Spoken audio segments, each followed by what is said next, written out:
signori, vediamo oggi cosa andiamo a fare. Oggi andiamo a fare la famosa mortadella nostrale. Sarebbe praticamente un salame che va molto nella zona della Toscana tirrenica, dalla parte qui della costa, tutta la zona della Garfagnana, Lucchesia e via discorrendo. Dalle altre parti hanno un altro nome, va bene, occupiamoci della nostra. Praticamente la nostra mortadella nostrale è composta dal 60% di grasso e il 40% di magro, specificatamente la parte della spalla. Cosa dire? Diciamo, è un salame che ha una media stagionatura, praticamente il salame che andiamo a fare ora, in questo momento, diciamo questa pezzatura, che è la pezzatura di 60 cm di un budello di mucca. L'ho fatto in questa maniera piccolina, in maniera che per Natale riesca a mangiarla. Ci vorrà un mese, 40 giorni per poterla fare maturare con i dovuti accorgimenti. Se no vanno molto di più quelle più grosse, che sono addirittura molto molto grosse in questa maniera, che sono 4-5 kg l'una, e lì ci vogliono 3-4 mesi di stagionatura. Io in questo caso non me la faccio, me ne faccio una, diciamo così, piccolina per modo di dire, è sempre una bella. Cosa ci vuole? Pepe a grani. Questa qui è una miscela di spezie apposta per i norcini. In questo caso questa si chiama Dragatorino, ma ce ne sono tante sul mercato. Andate a vedere nei supermercati, in internet, la troverete sicuramente. Pepe, sale. Siccome è poca, io ci andrò un pochino a occhio. Comunque sia, le misure, se vi interessa saperle, le proporzioni, è chimica questa. Praticamente su ogni chilo ci va il 2% di sale, il 2% di pepe, 1% di Dragatorino o spezie e una manciata di pepe nero. Poi ci va. Io cosa ho fatto? Ho preso un pezzettino di aglio piccolino, l'ho pestato a morte e in questo caso lo vado a mettere dentro. Guarda quanto ne è in questo caso, per questa quantità, voilà, così. Poi a occhio, in questo caso l'assaggio, perché a occhio è a palato, vado a mettere un pochino di sale, un po' di Dragatorino, mischio bene, ok, un po' di pepe, non esagero,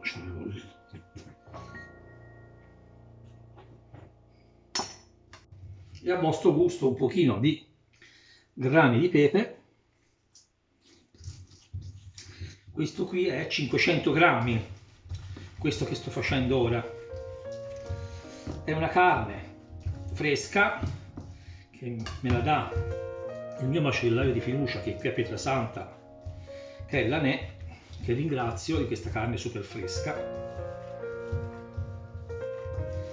Comunque sia, la girate bene bene, la impastate, poi assaggiate. In questo mio caso manca, scusate, il pepe che lo fa, manca un po' di sale e lo vado ad aggiustare. Ok, comunque quando a vostro palato è pronto, fermatevi.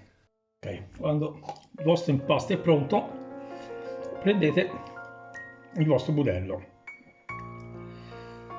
Ora, vedete, prima lo gonfiate un attimo, vedete anche se c'ha dei buchi. Io mi sono inventato, ho preso questo imbuto,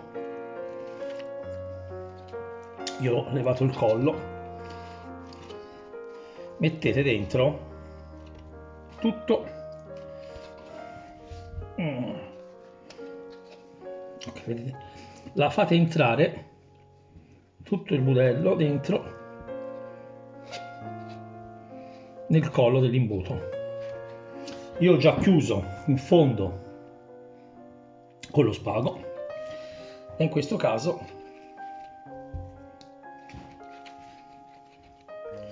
palletta, palletta, palletta, con molta calma. Intanto procuratevi anche un ago, perché servirà fra un po' un ago per bucare, per levare l'aria in eccesso.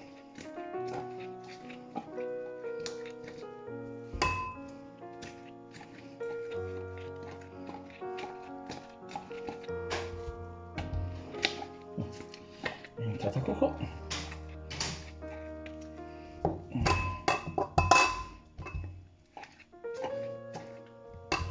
Ok, devo andare un po' più piano.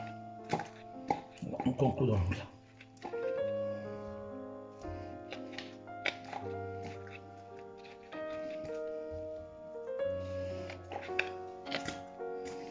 Ok, dopo la stendo bene, Intanto pensa a riempirla e poi si stende bene bene, si buca col l'ago.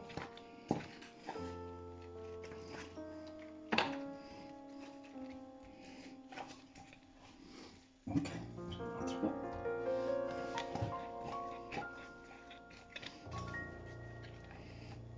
Ci devo lasciare in cima una parte perché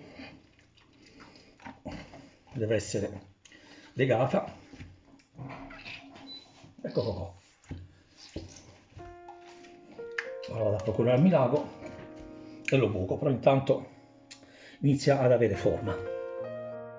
Prendete l'ago e fategli un sacco di buchetti. Questo vi permetterà di fare scendere bene bene la carne, levare l'aria e farla asciugare. Ora l'ago so già che lo perdo, ecco, ora vado ad appoggiarlo qui, no, 2 secondi e lo perdo. Guardate ora come l'aria come si leva, guardate, tutte le sacche dell'aria si sono tolte, o quasi tutte.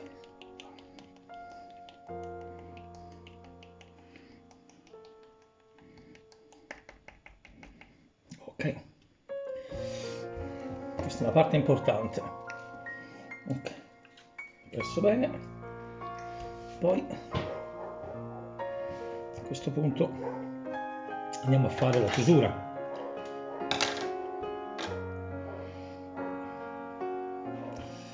Così, e poi va legata in una maniera particolare, vi faccio vedere, con il cicciolino qui, vedete, non va legata qua e basta, va preso un pezzettino di budello, gli va dato lo strizzotto, perché lo strizzotto, vedete, ecco qui, questo farà in maniera che non si sfilerà più, perché si legge a questa qui, non alla parte qua che si va a sfilare, no? Come io volessi mettere l'anello qui, così si sfila. Se invece gli faccio un gancio non si sfilerà più. Poi in cima gli facciamo l'asola per poterlo legare, semplicemente, guardate, alto che salta. In fondo a questo punto potete levare la parte in eccesso. Intanto questo qui è pronto così, ora va legato, va strinto. Okay. Per stringerlo faccio in questa maniera, riparto nuovamente e lo rilego. Poi cosa faccio? Prendo una parte e voilà, prendo un'altra parte e voilà, questo gli leverà tutta l'aria in eccesso, quando lo strizzerà bene e lo farà maturare perfettamente, così. Quando si dice impara l'arte e mettila da parte, se no, perché mi è stato anche detto che li vado a comprare. Ok, arrivo fino in fondo, ve lo faccio vedere tutto il video anche se è noioso, ma è importante. Vedete bene, belli strinti qui, non esagerate, non stringete a morte, stringete un pochino, ok, ma non esagerate, perché altrimenti scoppia. Il modello è delicato, la parte. Ok, arrivati qua, io cosa faccio? Okay, allungo un po', praticamente vengo qui dietro, ok, prendo la parte qui e guardate, e la rilego. Poi vado sotto, guardate, con i marinai, no, perfetto. Qui avete paura che qui non si vada? Ovviamente di qua non l'appendete, appendetela dalla parte dove abbiamo fatto l'asola, guardate, questa è la parte dell'asola con lo schrizzottino, guardate qua che bellezza. Qui ribucate, ok, ora alzo un po' perché è giusto. Questo qui ora cosa deve fare per la sua corretta maturazione? Va lasciato, siccome io in questo caso voglio che si maturi velocemente, io lo lascio praticamente 48 ore così in casa, in una parte magari non vicino a un termosifone perché ora è inverno, il termosifone viene acceso, una parte fresca della casa. Dopodiché, dopo 48 ore, lo vado a mettere in un punto fresco, tipo una cantina. Se non avete la cantina, posizionatelo, sti cani, posizionatelo nel frigorifero. L'importante è che non lo posizionate così diretto su un contatto, ma in aria, da qualche parte lo legate magari su, ci mettete un bastoncino nel frigorifero, lo attaccate da qualche parte, ma non deve toccare niente, deve essere libero. L'H. Ok, allora facciamo un appunto finale. Io lo bucatelo nei 48 ore, bucatelo qualche volta. Io da questa parte qui ho fatto delle salsicce, ho fatto che andrò a mangiare stasera, questa è un'altra cosa. Sulla stagionatura, è importante che la stanza che vi ho detto sia una stanza che non ci sia il termosifone, prima mi sono sbagliato. È una stanza diciamo neutra dove magari potete spegnere il termosifone e ce la lasciate 48 ore. Poi è importante che nel luogo dove lo mettiate, una cantina, nel frigorifero, ci faccia la muffa sopra. Praticamente questo qui diventerà buono, la muffa che lo insaporisce. Poi ovviamente quando dopo un mese, due, lo andate, gli date una pulita con un cencio, gli date ed è pronto. Però se non fa la muffa vuol dire che se non fa la muffa dopo 20 giorni, 15, se non inizia a fare la muffa, vuol dire che il luogo dove avete scelto non va bene. Non va bene. Anzi, io faccio così, questa stanza che ho, ci metto una bacinellina con dentro un pochino di ramarino, di salvia, di aglio, in maniera che lui prende anche già i sapori in terra da una parte.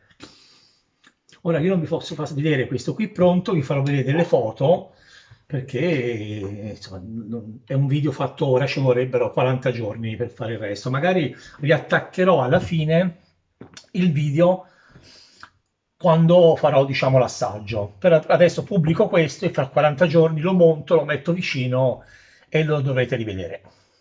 Se avete dei dubbi scriveteli e iscrivetevi al canale.